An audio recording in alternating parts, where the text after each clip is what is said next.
Define yourself. Will you impact the future? Will you lead the pack? Will you engage the world? Will you find the cure?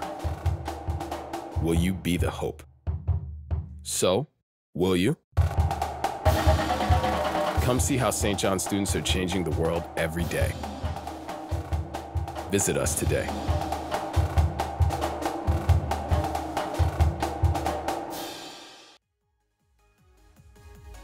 Welcome back from the break, everybody, to EGFC. My name is Keelan Miles, on with username_Intel. Looking to get into our third SSBU match of the night. We got Wichita State taking on St. John's University. And I got to tell you right off the bat, user, this is a pivotal match for Wichita State. They are right on the edge of possibly qualifying for playoffs.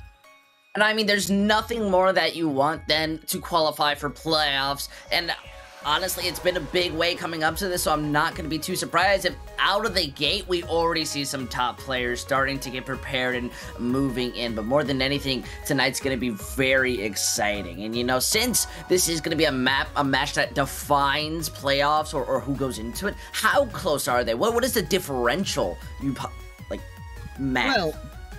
Well, they're at number 16 right now, and 13 is the cutoff.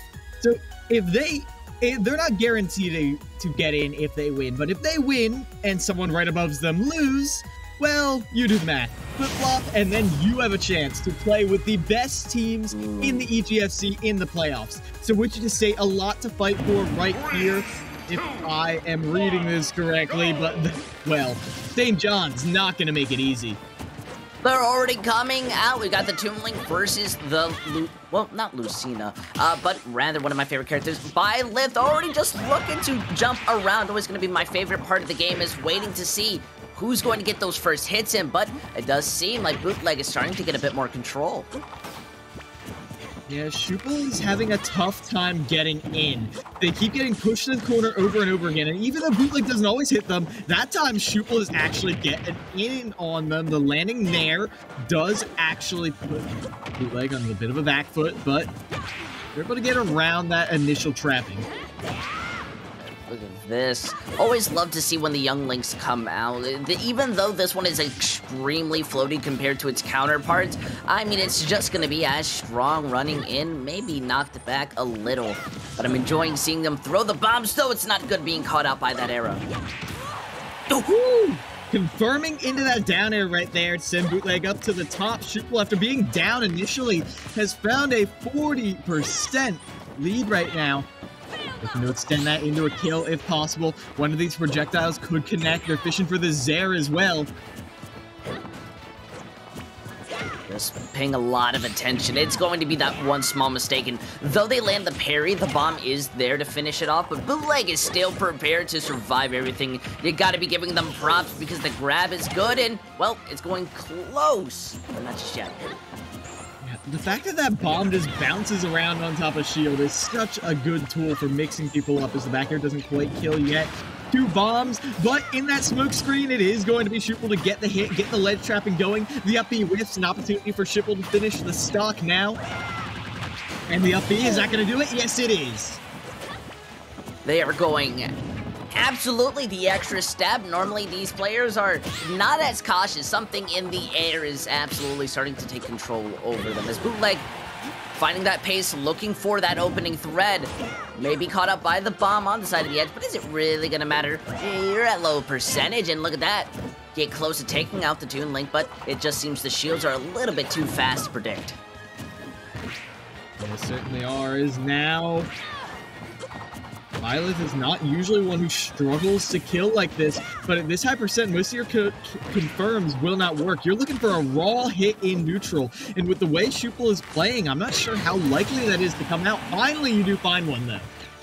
It's a good thing that Toon Link isn't extremely small. Some characters, I do believe, can dodge from a hit like that, but just luckily it is going to land. Unfortunately, though, you've lost a lot of health, and it does seem that SSBU is going to have an easier chance when it comes to looking for these kills, though missing out accidentally just a little bit on that, and even the poor grab. This is where you get put onto the edge, and you really need to get this kill. Bootleg trying to be a little slippery towards the ledge, but they get caught by a bomb nonetheless. For the time being around center stage, Bootleg is slowly finding their way back into this, but the back throw is actually going to kill at over 150%. There's the lifeline right there, and I'm hoping Shuple is able to find some earlier kills than that, because the rest of St. John's is also very powerful. St. John's, one of our top teams for a reason. And look at that, we are going to be seeing the grab go through, though it's going to be a simple side switch back into the middle of the stage. You got to be impressed, able to hit that air, going for that kill. Oh, that could have led very badly. While it does cost a bit of percentage, the stock will be ended up taken out. Our Bootleg may have wanted that for a little bit longer, meaning that they have, well, a big uphill battle to go through. 9 to 79. It's not always the brightest. They're not, but using these minor disjoints right here on your tilts to safely call out all of Bootleg's movement options. If they try and land on top of you, they're gonna get smacked right back into the corner.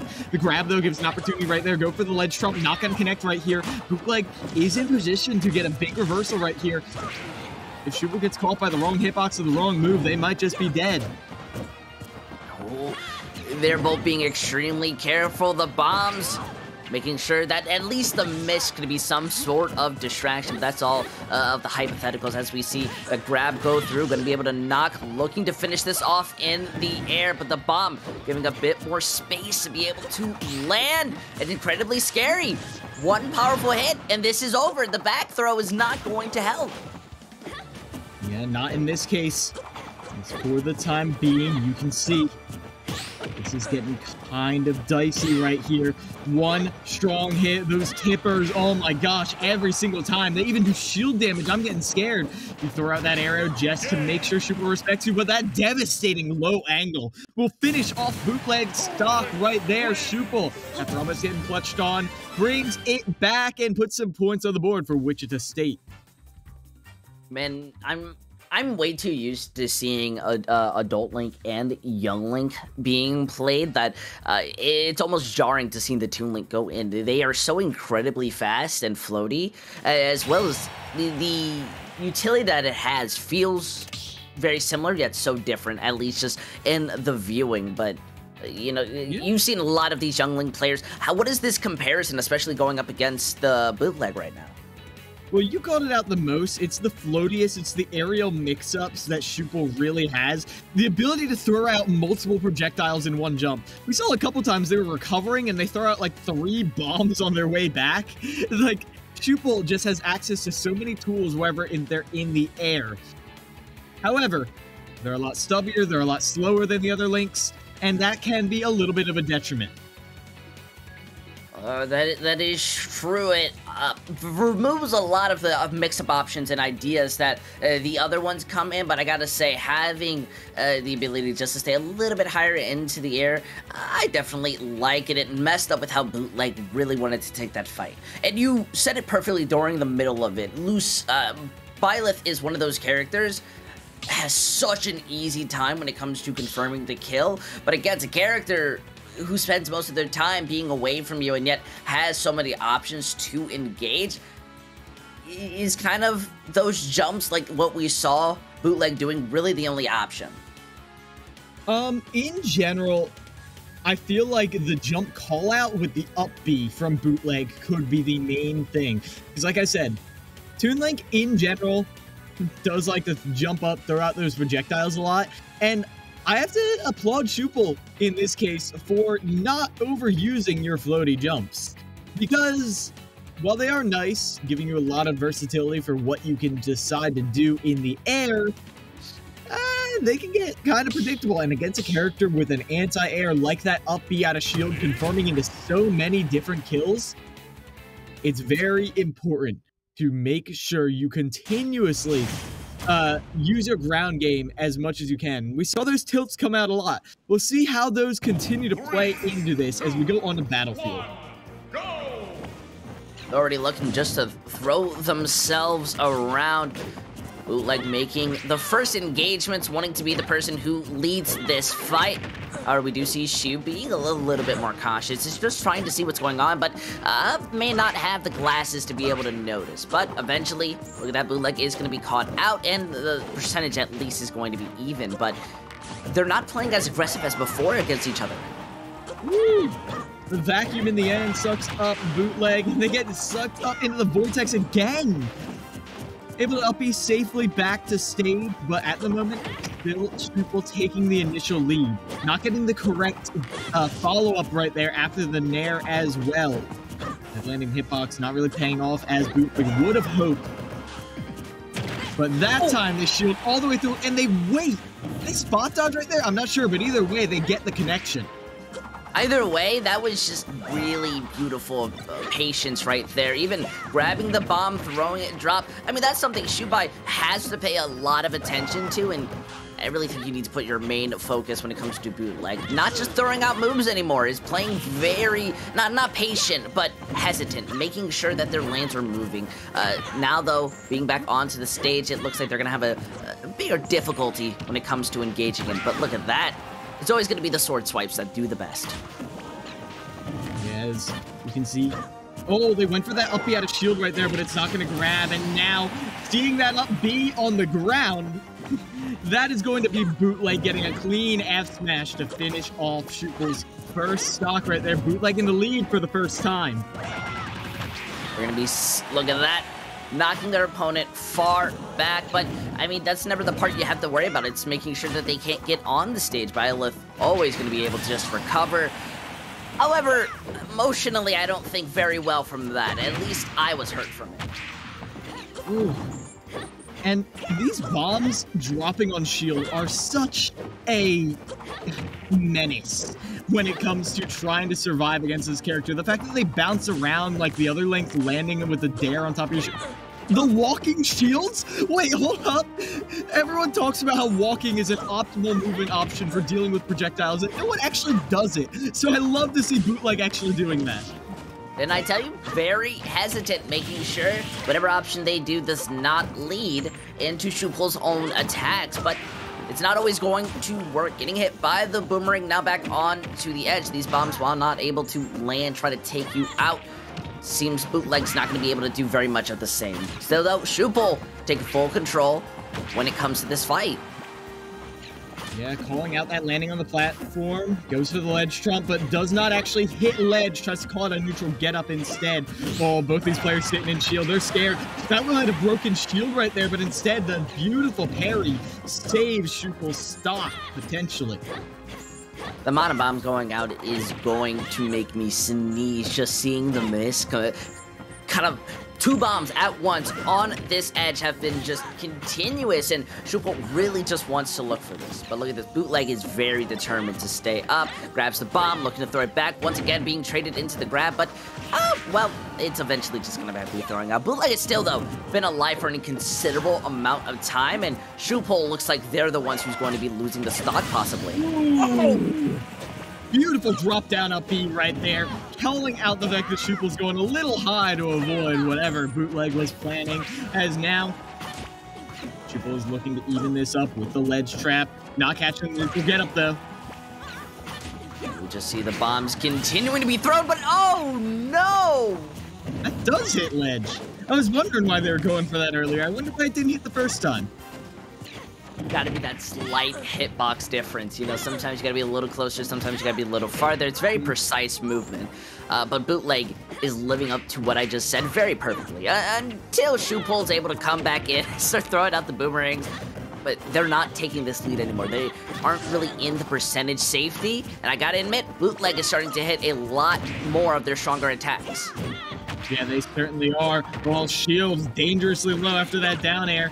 Well, up tilt though, sets up for a tech chase on platform. Shuple now able to play this boxing game. And they're actually being able to outburst a lot of bootleg's options, but they keep bootleg above them.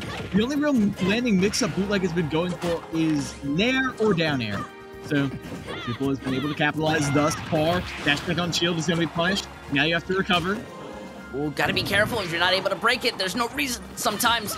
Just go in It looks like Shupul's being extremely cautious, is very much looking for it. My goodness.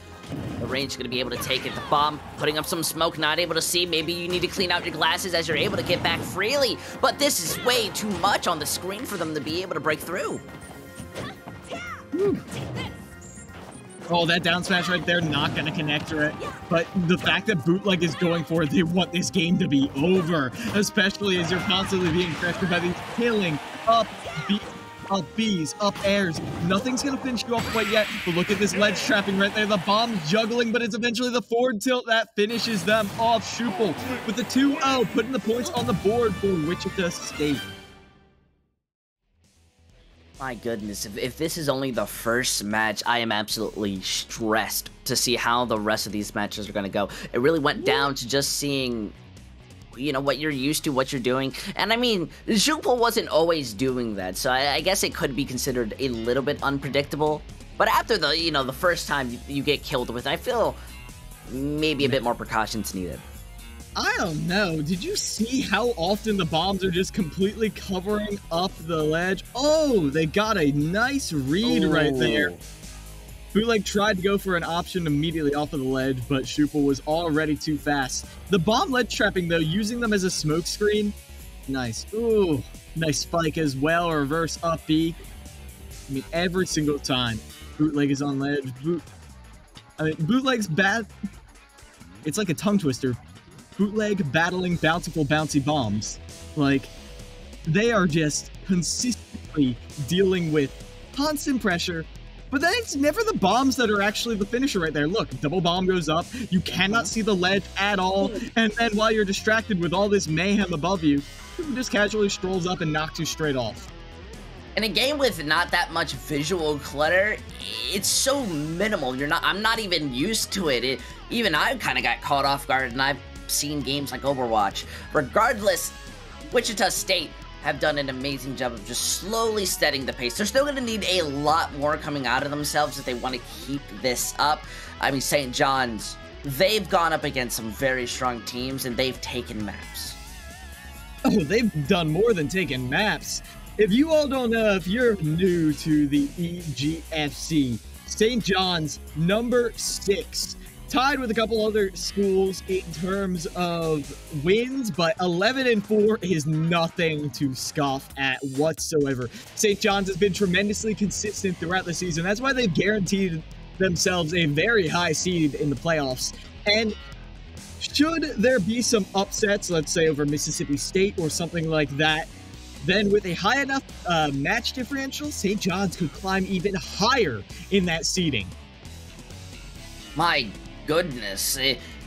I always like to mention it at least once every time I'm paying attention to a team who is either low or high seeding. The middles I'm okay with, but the differential, if it's that important right now, I'm absolutely terrified of seeing these matches. That means these players have to go in with every inch of themselves. You basically gotta go in with every stock power, everything you've been practicing on Wi-Fi, on LAN. I think everything's going to be trying to be extra. Yeah. I mean, you got to go above and beyond if you want to get that big old point differential, but it is going to be St. John's trying to make the comeback here because, like we said, Wichita State opening up with a win. So you know who's coming in? Captain Titko right there. I think it is. Yeah, it is Titko. Yeah, coming in. Now, Titko, like I said, the captain, one of the starters consistently on St. John's. They run the Pikachu, and overall, they're pretty consistent. They're not winning every match, but they're winning the majority of them. They've got over 50% win rate, which is more than most people in the EGFC can claim. I think 50% basically just means you're consistent. Looking at win percentages at most, and once you get to that 50%, you know who's players that are really being able to consistent. Once you go lower, that's the unlucky chances at times. Still though, Tico is going to be going up against There It Is, and that's still a shining player in their own right. Yeah, There It Is. Well, you were asking about the differences between Toon Link, Link, and Young Link. Yeah. Well, there it is. Runs the Link and Young Link. So we're going to get to see one or the other coming up in this matchup. Now, against the Pikachu, all right, I'm not even going to try and call it. I'll leave it up to the professionals which one you would rather go. But either way, you're going to be dealing with the fact that Pikachu, with the back air chains, will put you in a very uncomfortable situation if they ever touch you at 0. Link, the recovery, I mean, you got bomb recoveries, but in general, it's not amazing. And characters like Pikachu, with some of the best edge guarding in the game, can get a lot of mileage off of exploiting them. The professionals are going to be paying real close attention to this, although to my naked eye of the casual brain, I'm going to be looking to see what similarities compared to that Toon Link are going to be coming out here, especially with the young Link Ocarina of Time, the better franchise going up against the multi-million-dollar Pokemon Squirtle. We'll have to see what this plan is. Already going out a nice grab combined in. They're needing to play up to the speed, but, I mean, this is a Pokemon's home advantage. Yeah, at the moment, first of all, I have not seen Titco in a while, so the fact that they're running the PT, always nice to see. I feel like very good character to pick up. But there it is actually sort of weaving around what Titco is trying to throw down for the time being. Going over to the Ivysaur so they have a little more range to deal with. But an Aeron Shield is going to be punished with a multi-hit of their own. Getting a lot of nice momentum coming in, but, I mean, there it is. Knows what's going to be happening. May not have Vine Whip, but the Boomerang does just as well. However, it seems they are being caught out. It's not working as good as they want. Almost losing a stock due to it. And we see the switch over to the Charizard, the character who some say, most will say, whatever you're feeling, is one of the weaker ones. Still having very good high kill abilities. Yep, that's exactly it. A character like Young Link can exploit how big Charizard is to get a lot of confirms that wouldn't work on a normal character. However, that doesn't change the fear factor. You whiff an up smash, you better be praying that Hitco misses their execution. Right there, they don't quite get a grab. So, the grab is interrupted by an aerial. For the time being, Hitco survives, but a missed tech on the platform means there it is, going to pick up the initial stop. I gotta tell you, I'm willing to go scuba diving before I watch these players both miss their up smashes at the same time. It's absolutely terrifying. But look at that. The grab going to be leading into the kill. Interestingly enough, we are seeing the switch over to Charizard immediately so the Squirtle can come out. They did take a bit of damage, but it seems that was a part of the plan, now able to look for their own movements. Lifts an up B right there, an opening for Titco, but only gets stage control for their trouble.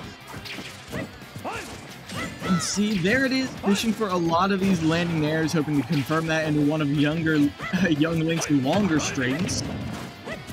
Down tilt. He's setting up for these tech chases, but oftentimes they're not quite able to get a full follow-up. They are, though. I'm going to be leading in with that arrow. A good kick to the bulb.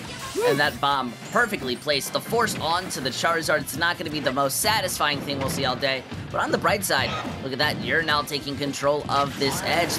Unfortunately, that sword is stronger than you think, even if that bomb doesn't reach you.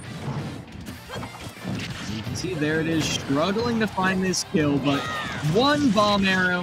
One up B, maybe. No, not quite. But either way, they're getting close to finding this confirmed, but the Flare Blitz raw, not reacting to it at all, and they missed the Nair or they hit the Nair as well. Hitco lobs that stock away in 2 hits. There it is, cleans it up with a grab, but still evening it out. Hitco takes the lead. I'm gonna say once again, we're looking at players who are incredibly skilled and well on the edge of both sides. Though not able to force them off the side. Deco is playing at a new pace. I mean, looking to guard this as long as possible, but eventually feels that pressure just to switch over to the Ivysaur. The grab, looking with the whip. Washa! What you gonna do about it? All you're gonna do is go straight down into the blast zone. Finish off with a down air spike. Hitco, after being down the entire game, got a massive momentum swing and carried it all the way to the victory. I was trying to, lead up because I had felt There It Is had a plan waiting, you know, something I wasn't seeing. But it just works. It just works.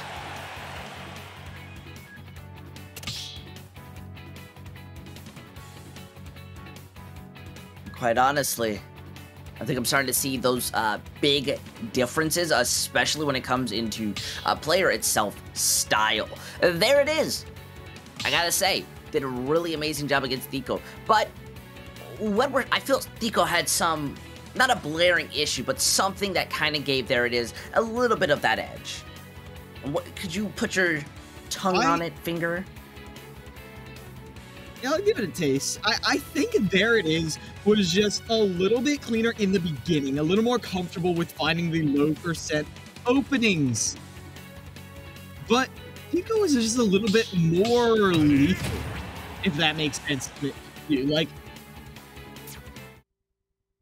it really just felt like Tico was more than willing to go for those big momentum swing moments. And a lot of players, they make those their entire playstyle.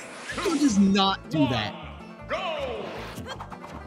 You are not wrong. Now, though, this is where we are seeing, well, the culmination of all that last round practice into the second round. I do love the fact that they are at least jumping. The music does match it, but they aren't really getting too much until the Squirtle's able to start setting something up. Unfortunately, not going to be able to complete it. Yeah, not quite this time, but they're catching all of these nairs landing on the platforms now. The extension with the bomb arrow evens up the percentages for the time being. But the Ivysaur going to be a little bit harder to track down. Nair to shield is your only option. But every time you land one of these combo-heavy projectiles, there's a Razor Leaf to block you from getting any more aerials. Though, you're getting launched far into the sky, and both of them are putting themselves at very close kill percentage. Not going to hold that shield for long. Oh, not again! Yeah, dips down for a down air right there, finishes them off. There it is, down a stock right there. Tico definitely feeling a lot hotter going into this game, too. Thrown back and forth, but has the percentage lead. Not going to be feeling too much. Hey, it's just like how we saw the Toon Link using those bombs similar always. But look at that, you're still having to be the one who comes back on the stage. Going to Charizard, increasing that box. I wonder what's the plan going to be. Maybe just pure strength. Ooh, up there finishes them off, right? Or doesn't finish them off right there, but extends the juggle right there. The forward air will, though, for certain. Tico holding on to this stock for dear life. There it is, going for the no movement mix-up right there, but Tico being very safe. This pressures with the flame breath. Oh no! There it is! Falls to the 3 stock right there. That's 6 points for St. John's.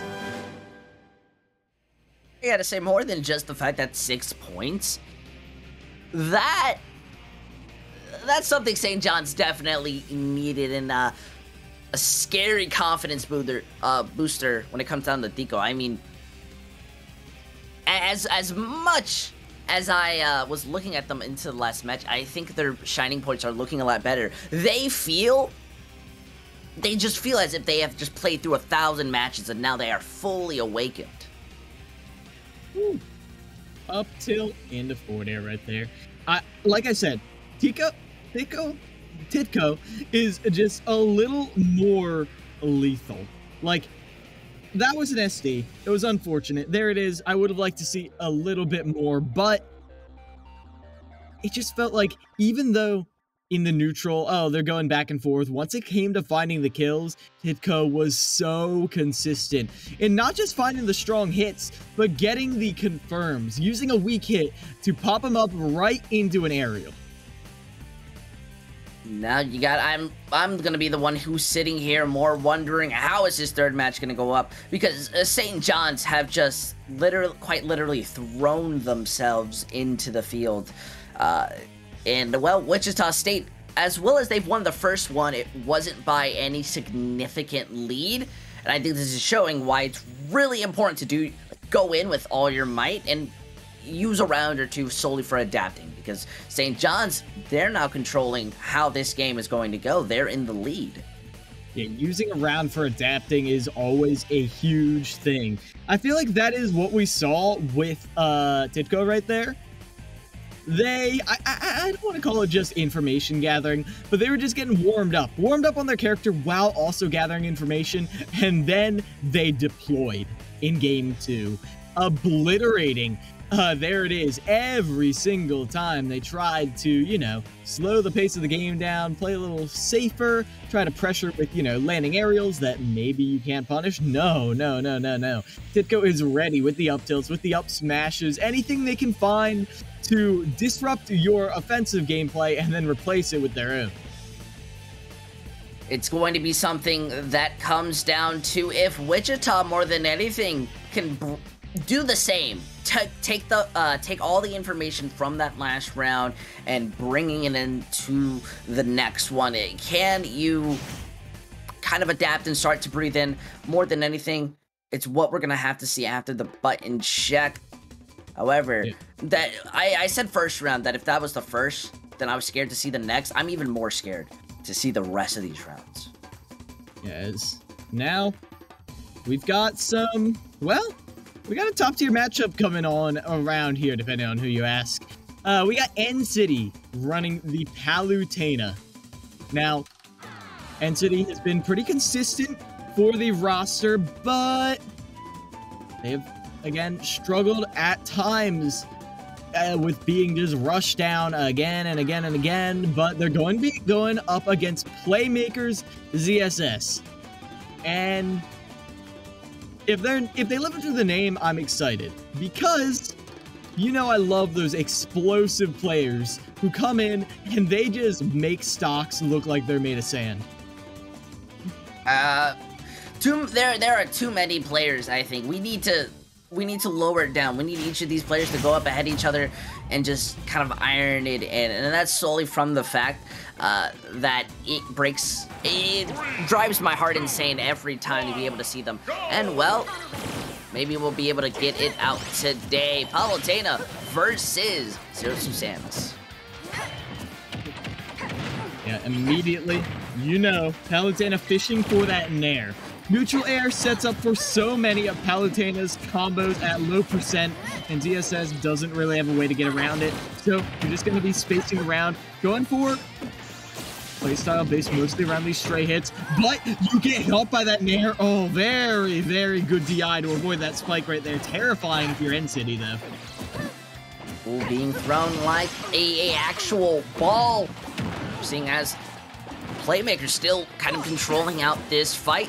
Though they're the ones who's needing to be a lot more careful against N-City. N-City's own moves are not going to be leading into the best outcomes at times, and I think Playmaker is showing as to why.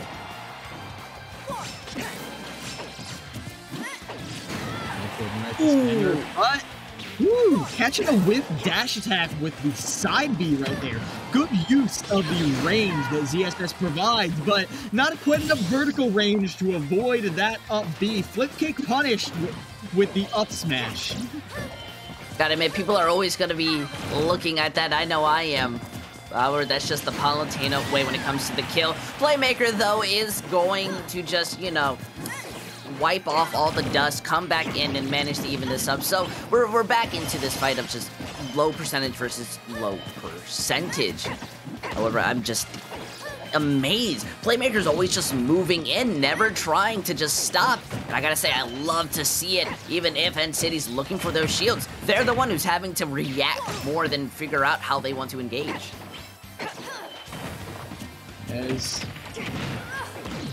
the fact that Playmaker is keeping N-City on the back foot means that a lot of the defensive tools, N-City isn't getting a chance to really feel comfortable using them. Sure, they're using their dash attack, their back air, their forward air, all of these safe aerials, but it's almost just to try and push a button to get out of disadvantage, which isn't really how Palutena wants to be playing. Playmaker making N-City play the way that they want to play.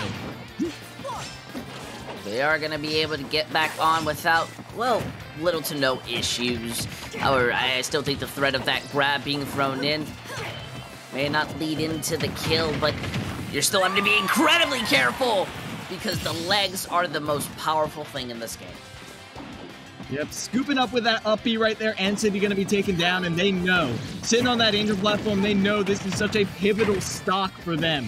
If they lose it here, then Playmaker could set up for a guaranteed St. John snowball, so N-City needs to be fighting for their life right here. Getting that read on the platform, covering the get-up attack. Still being launched.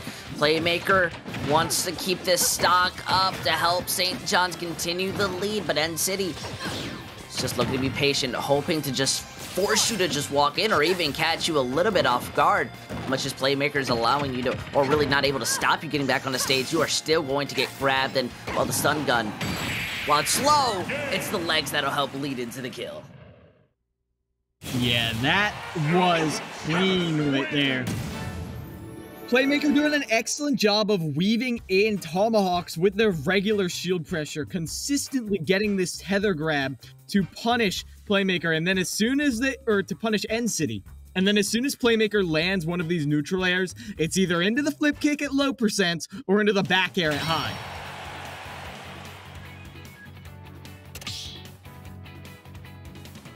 Now, well, Playmaker's definitely got to be feeling proud, and Playmaker 100% lived up to everything of what I was expecting. I'm not too used to seeing them out, but it's always going to be a treat just to be able to savor these gameplays. But I gotta admit, the Palutena is not something that I'm incredibly common to seeing. And how do they work against a character who's just literally zooming around the map? Well, Palutena does have amazing offensive, amazing defensive tools. It's more of a player-to-player matchup. Palutena is definitely not the problem right here. I mean, even if Palutena does lose this matchup, which is possible, ZSS does very well against many of the top tiers, well, they can very much struggle with the playstyle Zero Suit forces you to adapt. You've got to be ready. You've got to be aware that Zero Suit is looking for landing nairs to steal stocks at high percents, but rising nairs from Palutena, that's one of those offensive tools that I was just calling out. Then we just have to see, can N-City learn all the information? Wichita, they're already being thrown back onto the edge, and though you're able to get flashed on and start to get some cover, it's leading into something nice. Playmaker no longer being on this ground, having to just, well, spend a bit more time in the sky, if I could say. Yeah, and Zero Suit is pretty comfortable up there. People talk about how, oh, flip kick best move in the game, but it does prevent Palutena from getting a lot of her signature juggles. She has to get jump callouts with that up smash instead. That's why we're seeing the up smash a lot more than that up air. Oddly enough, with flip kick being a factor, I feel like sometimes the up smash is less committal. Ooh. Look at that, Playmaker able to get back on, is very not in the best position. Not the same sentence, but look at this. Playing around, eventually the shield dancing is going to lead, looking to finish this. We're going to get back onto the stage, both sides. That's unfortunate. Yeah, tries to read a different option, but they fall straight into the explosive flame trap. Now the neutral airs come out once again, and City's so comfortable on small battlefield right here. More airs, more damage. Ooh, they're just playing around each other, but N-City, I think N-City's finally figured out what's working. Look at this. Going back on and then immediately hitting some hits onto Playmaker. However, that's not going to be feeling too good in the morning. That stun gun does miracles. However, the percentage is not going to be there. Woo! There's the up air we're talking about. That killed it like 90 something. Like, that beautiful stuff right there thus far from N-City to keep this a very strong lead. And ZSS does have a couple ways to take early stocks, but you see N-City playing around them now. Now, these overcommitments off stage, they do scare me a little bit, but the fact that Playmaker has not punished them for it yet, N-City can feel a little bit safer. Oh, knocked off the ledge there. Around, and that's not going to be feeling good in the morning. Our Playmaker's now starting to at least slow down a little. Is going to be able to get back on with relative confidence, needing to be careful, hoping the Palutena just walks into the stun gun, but now moving in. Used to be those simple jabs that work for it. However, don't believe that'll count as a 2-frame. No, not this time. Goes for the aggressive edge guard, which I like. You've got to make sure they're not comfortable. The invincibility coming into play right there, avoiding that there. But now, we're just barely avoiding that up air that time. A preventive air dodge from Playmaker. But if NCity catches on, this could be in for a world of hurt. The Bury, not quite as powerful as it once was. NCity able to mash and escape it. Ooh. Being launched on. Can you get back to the stage? The answer is yes, but ooh, beautiful. Gonna make sure that they land on. That's the biggest fear, is if are you going to fall the moment that you arrive back on. But both of these players really just wanting to stand in the center, hit each other, and shield. Though it is the best strategy at this point. You don't want to go in recklessly being at this type of percentage, because Playmaker comes close to playing your stock. The old forward smash, still not enough to kill right there as NCity now going for the explosive flame ledge trapping, pressuring with their disjointed tilts and aerials. Playmaker cannot get a kill. That grab's not going to kill anytime soon. Side B will though. Woo! Absolutely feisty going into this. And now they aren't, well, moving around. It's going to be the grab that helps lead. Playmaker is not at the best spot because that grab more than anything proves it. That was like straight down right there, out of there. And with that, that is going to be NCity tying up this set 1-1. If NCity wins this, then they put themselves in a very good position. Wichita State getting an upset over St. John's in the last week. That would be amazing. Not only would it give them a slight chance to get in through those playoffs, but it would set an amazing precedent going into the next season of EGFC as well. Oh, yeah. My goodness, yeah. I wasn't even looking into the future, the next season. I mean, this match is even bigger than I ever truly expected. This is going to lead in, especially for St. John's own confidence continuing on in the series. So honestly, Wichita, they're making a statement, especially if they manage to get this upset. But now it is time for the round you've been waiting for, the third one, solely to see who's going to be able to convincingly keep up that lead 8-5. But both of these players are still looking to go strong.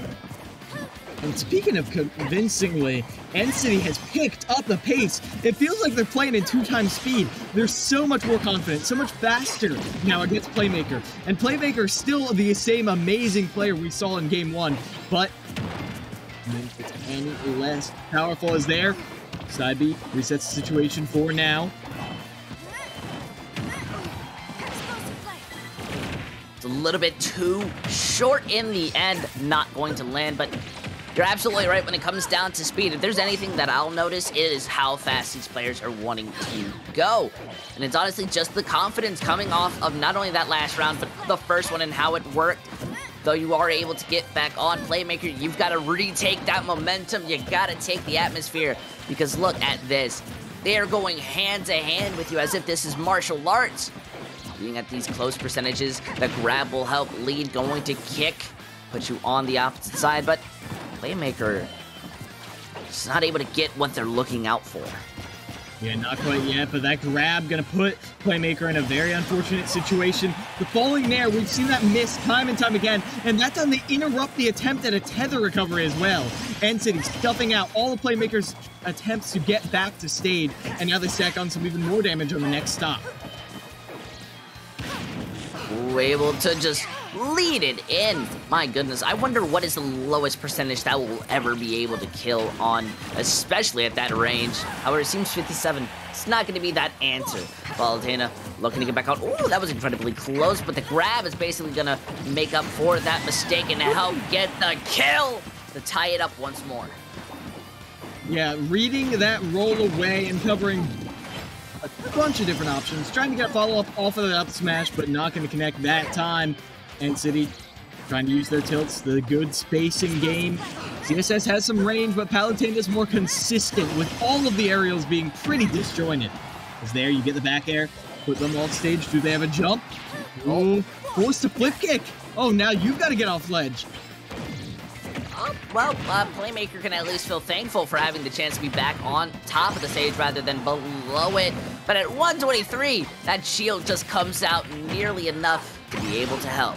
But they're still trading when it comes down to these blows. As much as Playmaker is looking for these kills, got to be really cautious against this Palutena. Putting pressure on that shield is not going to be enough as they return back to the middle, run to the side, but before you can smash it out, you get kicked in the face. This is terrifying as the Palutena comes close to taking your stock.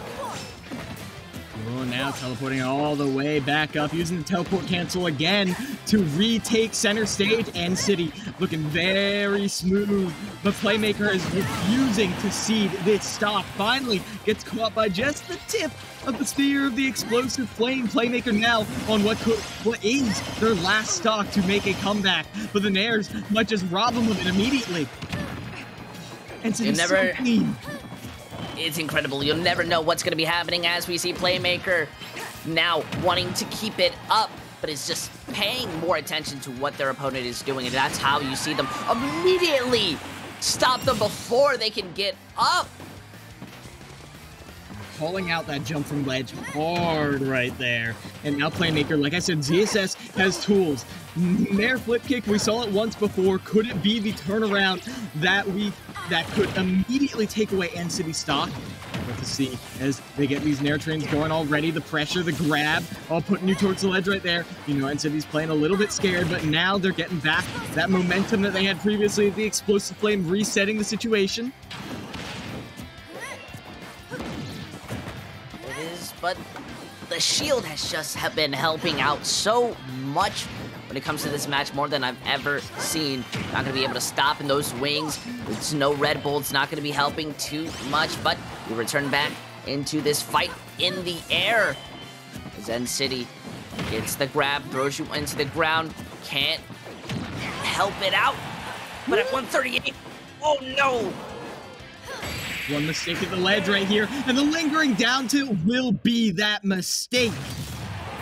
NCity hatching on to that neutral get up timing with that beautiful lingering option right there, and getting a win right there for Wichita State, and that is crucial. It ties this up 8-8 right now, going into Game 4. Crucial for Wichita State if they're looking to get this win. Caramba, as that's the only word that really can come to my mind, and that's solely because during those last few moments, during those last percentages of the stock, I was scared to say, oh, there's the kill, and then it not happen, because these players were very carefully, and I mean carefully, trying to get a mistake out of the other, and eventually was going to be on the edge that cost them it. But still, you're absolutely right. Going into the fourth, there is nothing more than you need than to just tie up the series. Yeah, and that fourth is going to be so crucial. And I cannot wait to see it as we're gearing up to go into it now. Before we get into that fourth, we are going to go to a very brief break to get everything ready for the final part of this game. So stay tuned. St. John's versus Wichita State is gearing up to be an amazing finisher, so be sure to be right back in a couple of minutes for the conclusion.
Hey, welcome back, everybody. Honestly, very excited to see how this is going to work. We had that break out these players ready, and while their buttons are checking, we are here on the 4th match to be able to see who's going to be able to take the lead, especially when it comes down to the last one. There is nothing more important than I think to just cleanly win twice in a row. However, I fear that it will go into the 3rd. Kilomiles, I know you're just trying to look in the script for that answer, got to search through it, but how are you feeling? I gotta say, very thirsty, I agree.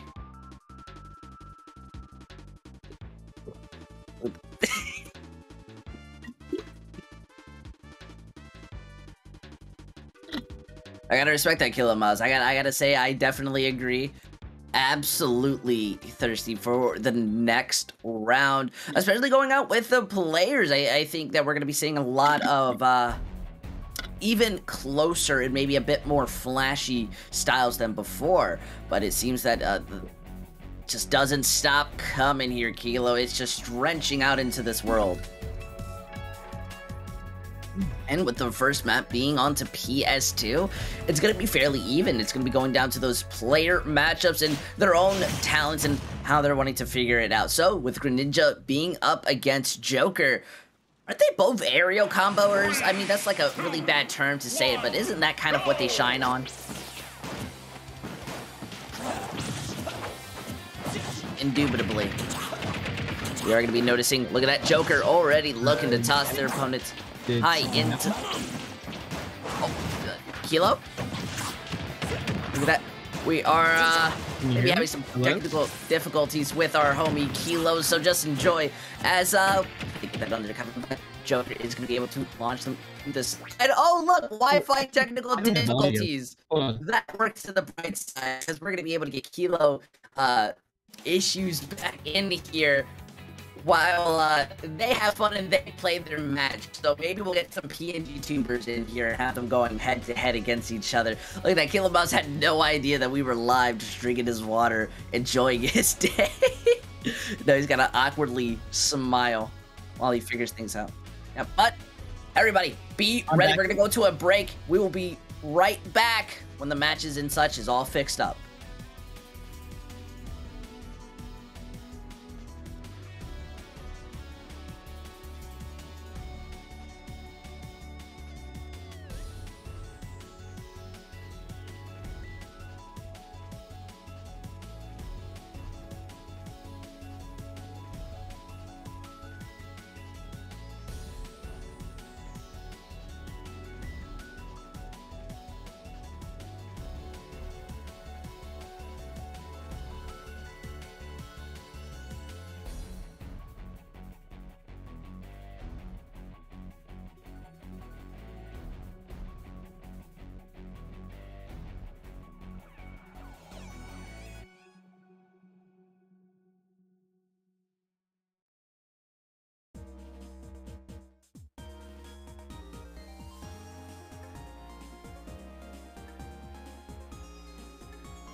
Welcome back, everybody. I gotta lead us in real quick. I think Kilo's lost the right to that, but especially because you're back in here, and how are you feeling? Oh, I'm good. I can hear you. You're audible. Everything's great. So happy to be back in it. And, well, I'm not sure which is happy to be in it, because as you can see from that scoreline down there, Alumamola just got a 3 stock right there. The consistency we have grown to expect as Alumamola started this season hot and has just been getting hotter consistently. And now going into the playoffs, they are one of the top members of St. John's overall. Yeah, my guessing theory is that the match was so fast, the 3 stock was in a literal blink of the flash that, you know, it's almost like you were on a plane, your ears just popped, couldn't hear anything. That's the feeling that I've gotten by heart. But it's really impressive. You're absolutely right. They've been a shining star, and I've got to wonder, what does it take to reach that level closer to the domain of expertise? But now, you guys are going to be able to see a match and be able to see, well, how that turned out. It's going to be that Joker versus the Greninja, and the question that I had asked is, these are characters who really like spending time in the air and hitting those combos. Yeah, Alumamola actually at a deficit, and after being 3 stock game 1, this is impressive to see from Yggdrasil, being able to pin Joker in disadvantage for this entire time, not able to pick up the ledge trap though. Now you gotta deal with Arsene. Can you finish off this kill right here? That's the question. Missing the down air right there, but ooh, Alumamola went for it all right there. Down throw, down air. I mean, yeah, you might as well go for it when you're at that much of a deficit. Everybody's got their story to tell, and it seems that this is the one that they want to add into their own books. Being knocked down. Oh, the Joker not going to be landing so properly, but gets back onto the stage. It seems that we're not going to be looking at another 3 stock, as the Greninja's looking for that first early blood. Forward tilt, pins him down, and then you've got to deal with the down guns for the time being.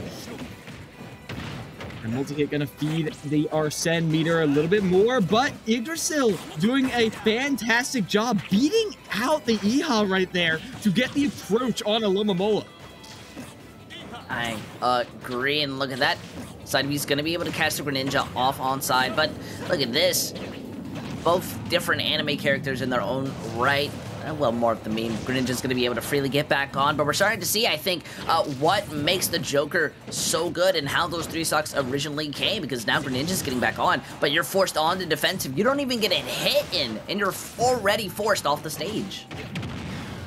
And I love how Alumamola beckons Yggdrasil in again and again with these double jump back airs and landing back airs. Again, forming a consistent wall. Yggdrasil cannot find their way through. However, it doesn't really matter because Yggdrasil is avoiding the back airs and they're just being caught by these little poking tools that are stacking on more damage but not finding the kills. And now you've got full rage for this juggle. They're looking for it, and it's feeling a little bit personal with that grab and landing them down. You know, you didn't have to throw them onto the stage, but it meant something to me. As now, down their back air to set up for this edge guarding situation. Good save on the jump though from Yggdrasil right there to give them more mix up on that recovery back to the ledge. Be able. Ooh, these bullets are doing absolute work against the Greninja, and it's simply just been how it's stopping any form of charging. We do see the Greninja, though, finding that room, throwing the Shuriken, and then immediately going after Joker when they're on the stage, but not getting any confirms or any direct hits. The guns are what's going to be managing that out, and the Persona's incredibly close to coming out. It's the Greninja who has to delay the time in getting back on the stage. Immediate forward tilt right there. Down guns as well. Yggdrasil struggling after having the initial lead. Alumamola on their second stock has looked untouchable, unquestionable, infallible. As with Arsene, they're looking to stack on even more damage. They had to sit up in the gaming chair. That's my personal belief. Already just seeing them get back on the stage with the help of their own allies, stopping the Greninja from getting any room. Though the walk with the guns leading in. See Yeg now thrown right back off onto the side. Using that water shuriken, the shield is able to help. But what should say, they're not getting the kills that they need. They need to find that second stock. Now, the down tilt far, far out of the up smash range, hoping to get a read on a fastball or something, but either way, Yggdrasil now brings us down to the last stock. They were doing amazing with their punish initially. Can they work that magic again? You can see already the initial starter opens up. Arsene is on the table now. One aerial is all it takes. The back air landing. Yggdrasil charged up their meter all the way. And Olomola more than happy to pay off the investment they were building, as that will be Olomola getting a 2-0 over Yggdrasil. And St. John's already starting to run away with that. Definitely coming back from the 3 stock we didn't get to see, though. I gotta agree, yeah. Though the 3 stock would have been absolutely beautiful to see, I'm really interested on just kind of more of the small things that happened during this match, especially just seeing how they were reacting and trying to play against everything. It seemed very different than we would have known from the first map. But look at that, St. John's. I don't really think they have to sweat any more. They can at least calmly breathe, but that last map, the 5th round, is going to be very important, right? Yep. It is their last chance to clutch out. And it's going to be EJJ who you're trying to clutch out against. Now, EJJ running the Diddy Kong and Rob. 2 very consistent characters who cover a lot of the bad matchups both of them experience. And overall, it's going to be tough to break through EJJ, especially trying to make up a 3 stock as well. Whew. I mean, you might have to get a 3 stock of your own if you want to find a way through in that 5th match. And that's not going to be very, very likely. See, the thing about EJJ, they were, I think, like 8-0 last season. But in the heightened competition this time, they have been a little more middling. They still have over a 50% win rate, but it's never been the same level of dominance. You know why that is? Because EJJ goes in against the anchors. They go in against the best of the best. So sure, they have a 4-3 record against the best of every team. That is what EJJ brings to the table right here against Linny on the Mega Man, looking for looking for the points they need to make up with the lead that Olomola built. I won't lie to you, my small brain's going to be focusing more onto the monkey. That's just what I'm into.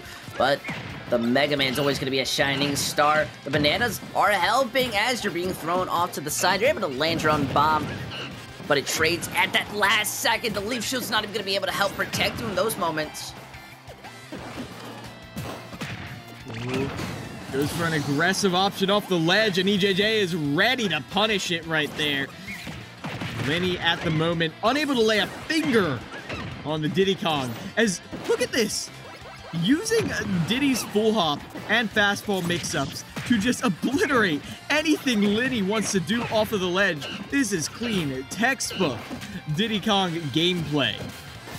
Monkey o'clock, as I'd like to say, and well, it's working out very well. Now being thrown off to the side, we do see the bomb able to help before the banana can truly become a havoc.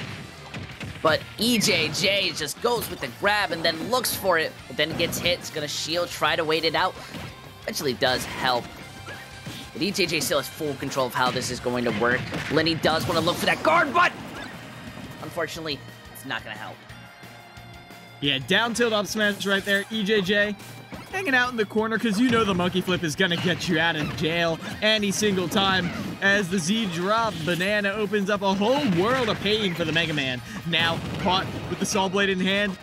Not able to get a ton off of it, but it doesn't matter. EJJ is holding a commanding lead. You're absolutely right. Because it leads into a spike. If I've got the terminology correct, then well, that's going to lead into a victory more than anything. You said 3 stocks, right? Yep. And with that, I'm not sure Linny can even make up this deficit. No, I don't think they can.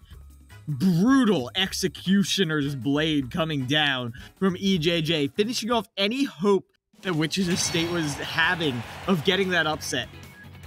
And Wichita State, the fact that they brought it this close, the fact that they brought it to a Game 5 against the St. John's is admirable. But in the end, St. John's is up there for a reason, as they're just, oh, listen to that, they're running right back in. They've got, maybe they just got no reason to even hesitate. They know what they're going in for.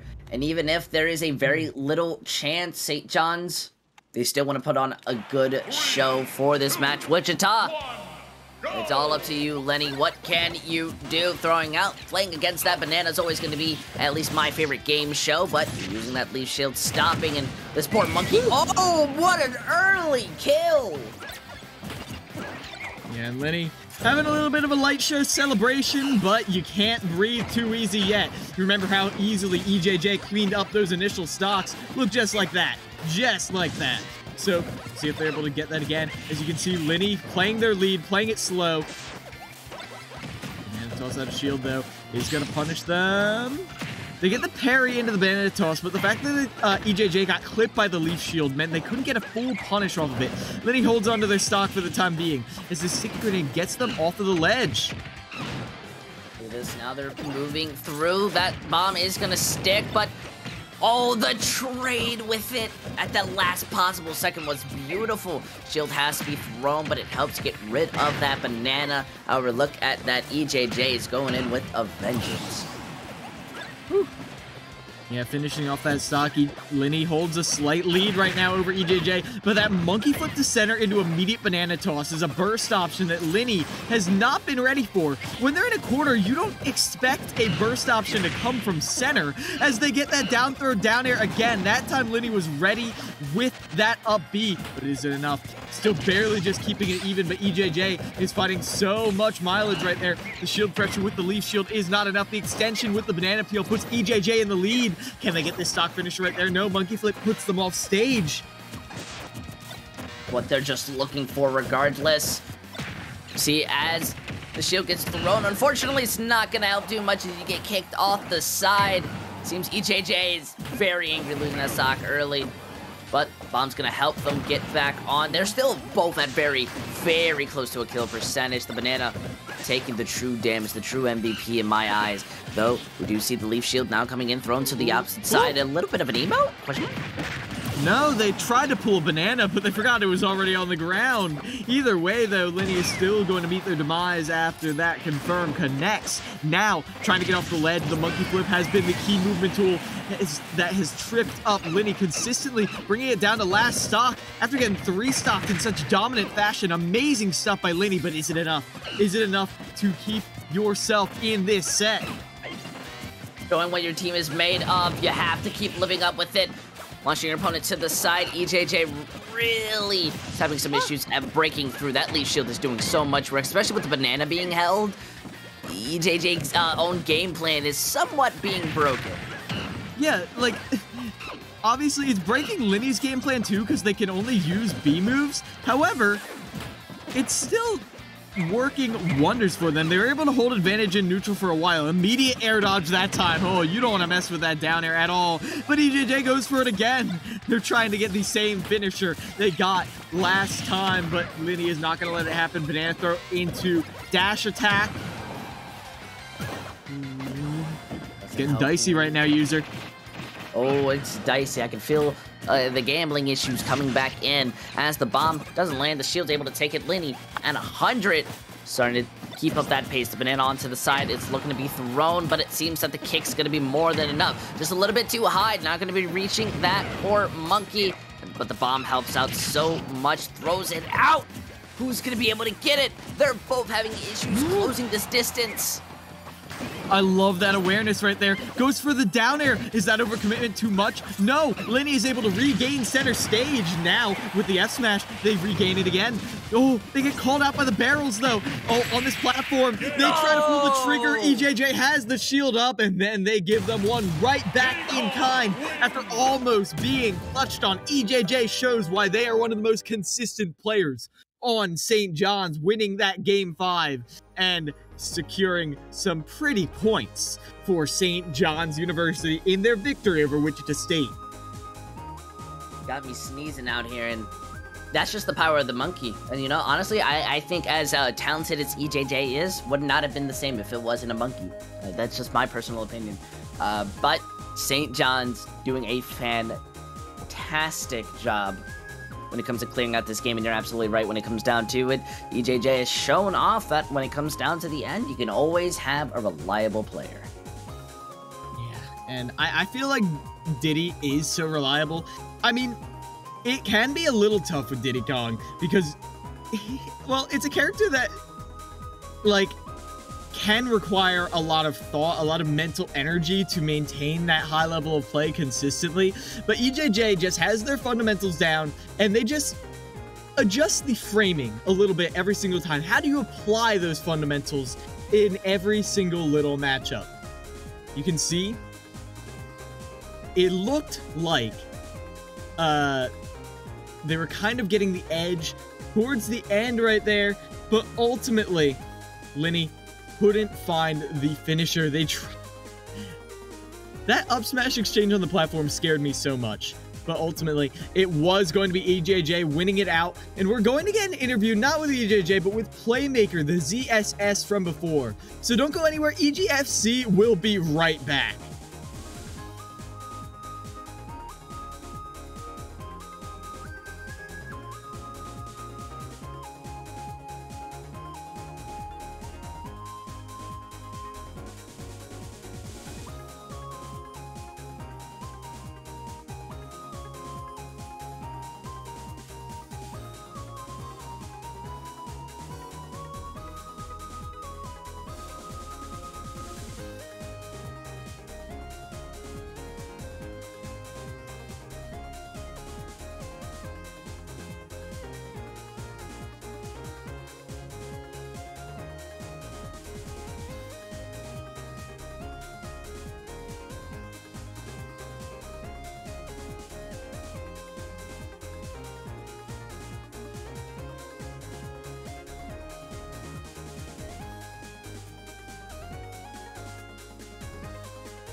Welcome back, everybody, to EGFC.